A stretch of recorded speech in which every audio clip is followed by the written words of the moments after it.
So when you think of America, what's the first thing that pops into your head?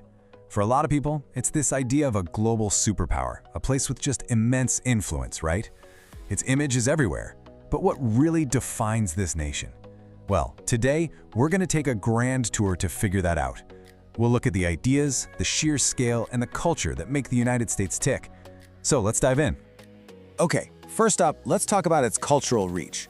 I mean, you can't talk about American influence without talking about Hollywood.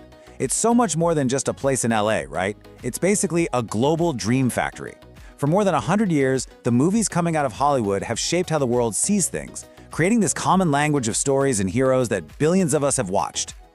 And then you've got this incredible push towards the final frontier. NASA, it's not just some space agency, it's really a symbol of American ambition and, that classic ingenuity. It's been leading humanity's charge into the cosmos. And all that technology they develop up there, a lot of it ends up making our lives better right here on Earth. And you can't forget about its economic muscle, the kind that's centered on Wall Street. America's financial system is basically the beating heart of the global economy. Seriously, its pulse dictates the rhythm for markets all over the world. But maybe the most powerful symbol of all is this one, the Statue of Liberty. It's a promise of freedom and a beacon of hope that's recognized everywhere. So you see, these big images, Hollywood, NASA, Wall Street, the Statue of Liberty, they're more than just icons. They're all built on this foundation of specific ideas and principles that really define the nation. So what's the actual blueprint for a superpower like this? To really get where its influence comes from, we've got to decode the core symbols and ideas that are literally woven into the nation's identity. And it all kind of starts with this one phrase, found right on the Great Seal of the United States, E pluribus unum. That's Latin for out of many, one. Now this isn't just some dusty old motto. It's the absolute core concept of America. This idea of forging one single, unified nation out of many different states, and of course many different kinds of people. And you can see that motto visualized so brilliantly on the Great Seal. Every little piece of it tells a story. You've got the bald eagle, which stands for strength and freedom. But hey, look closer at what it's holding. In one talon, an olive branch. That's for peace. And in the other, a bundle of 13 arrows. That's for war. Now, that's not a contradiction. It's a statement. It says this is a nation that wants peace, but is always, always ready to defend its unity, which is represented by that shield with the 13 original colonies. And that exact same theme of unity, it's woven right into the American flag. The Stars and Stripes is almost like a living document. See, the 13 stripes are this permanent reminder of where it all started. But that field of 50 stars, that part evolves as the nation grows. Even the colors themselves aren't just for show. They stand for the core values the nation aims for: bravery, purity, and justice. Okay, so those symbols tell us a lot about America's ideals, right? But to really understand the nation, you have to get a handle on its immense physical reality.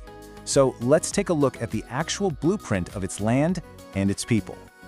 The scale of the US is, well, it's just huge. When you look at both land area and population, it's the third largest in the world. You have 50 different states all bound together across a continent, and they share the world's longest international border with Canada. This sheer size isn't just a fun fact. It's a defining feature that shapes pretty much everything from its culture to its economy. And all that size creates this incredible diversity.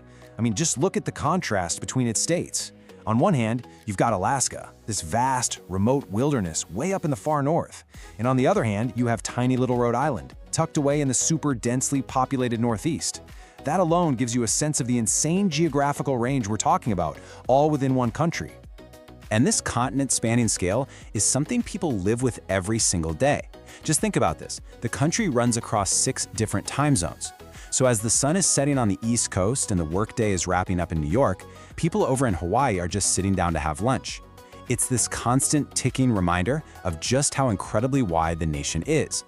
So, what powers a nation of this scale? What's the engine that drives it all? Well, let's dive into its incredible economy and the core values that really fuel its people. At its core, the US operates on what's called a mixed economy. And really, it's a big balancing act. On one side, you have this powerful engine of free market capitalism, which pushes for competition and private businesses. But on the other side, you have the government stepping in to provide a safety net and build all the essential stuff, roads, public schools, that allows the market to do its thing and thrive. And this economic model, it has built an absolute global powerhouse. Its strength really comes from its amazing diversity. You've got a dominant service sector, a really strong industrial base, a ton of natural resources, and the ability to export food to much of the world. And the glue holding it all together? The US dollar, which is the world's main reserve currency. That gives the nation a level of financial influence that's pretty much unmatched. But that economic engine doesn't just run on its own. Nope. It's fueled by a very distinct set of core American values. Right at the center is this deep, deep belief in individualism and self-reliance. The idea that if you work hard, anyone can achieve success. This powerful belief in your own ambition, it's not just a cultural thing. It's the very mindset that drives the nation's famous entrepreneurial spirit. So, what happens when you combine this massive land, its super diverse people, and those core values? You get this incredibly vibrant cultural mosaic, which, by the way, is one of America's most influential exports to the rest of the world. You know, for so many Americans, sports are way more than just a game. They're a national passion, almost like a religion. The intense loyalties of the NFL, the global superstars of the NBA, the timeless tradition of baseball, these things are just deeply, deeply woven into the fabric of American life. And you see that same kind of passion in its festivals, which are just a perfect mirror of the country's diversity. You've got everything from the wild, historic celebration of Mardi Gras down in New Orleans, all the way to the radical art of Burning Man out in the Nevada desert. Each one of these events is like a unique window into a totally different side of American culture. And hey, you can taste this diversity too. Sure, things like the cheeseburger and apple pie are known all over the world, but America's real culinary story is in its regional flavors. We're talking spicy gumbo from Louisiana, or a hearty clam chowder from New England. Every single dish tells a story about local history and the people who made it. All right, last but not least, no tour of America would be complete without actually seeing its iconic places. So let's take a quick journey through the landmarks and landscapes that really form the visual identity of the nation. The American landscape is really a study in contrasts. You've got these towering city icons that everybody knows. The skyscrapers in New York, the monuments in Washington, D.C., the Golden Gate Bridge in San Francisco. But then, right alongside them, you have these breathtaking natural wonders on a scale that's almost hard to believe. The sheer vastness of the Grand Canyon, the wild geothermal show at Yellowstone, and the totally untamed frontiers of Alaska and Hawaii. It's a nation where massive cities and wide-open wild spaces live right next to each other. So we end up right back where we started. It's a nation of just staggering contrasts in its land, its people, its culture. And that brings us back to that fundamental motto, out of many, one. In a country this huge and this diverse, the question that always remains is, what is it that truly holds it all together?